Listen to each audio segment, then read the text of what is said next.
জমিতে আলু উৎপাদন হচ্ছে, সিংহভাগই উত্তরাঞ্চলে, জানিয়েছে কৃষি বিভাগ।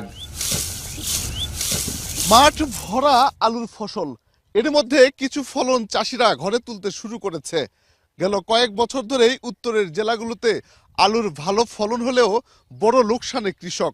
গেল বছর উৎপাদন খরচের অর্ধেক দরে বিক্রি করতে হয়েছে, এবছরও একই অবস্থা।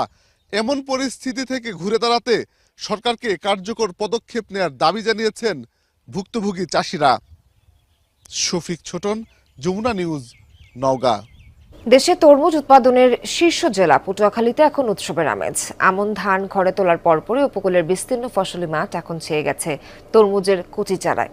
লক্ষ্যমাত্রা ছাড়িয়ে গত বছরের তুলনায় ৩,০০০ হেক্টর বেশি জমিতে হয়েছে আবাদ।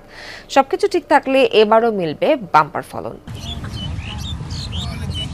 নোনা বাতাসের ঘ্রাণ আর তপ্ত রোদে ঘাম ঝরানো পরিশ্রম, উপকূল জুড়ে এখন শুধুই তরমুজ আবাদের ব্যস্ততা।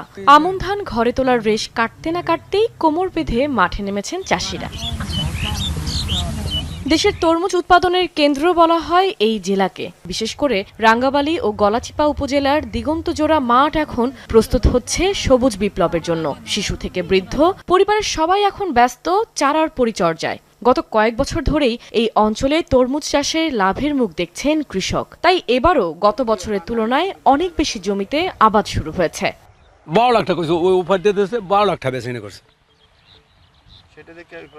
আমরা এই জন্য বারবার একটু নামছি দিই, আল্লাহ কি করে। এবছর তো মোটামুটি ভালোই দেখা যায়, এখন বাকি তো আল্লাহ পাক কইতে পারে যে কি অবস্থা, যে কেমন কি হয়। গত বছর 4 কানি জমিতে দিয়েছি, লাভ মোটামুটি ভালোই হচ্ছে। এবছর 13 কানি জমি লইছি, এই বীজ সার ঔষধ নিজরা পানি দিতে আসি। আর গেলবার আমাকে লাভ হয়েছে 2 লাখ টাকা বেশি, 15,60,000 বেশি এক খেতে, আর এক খেতে বেশি 4.5 লাখ।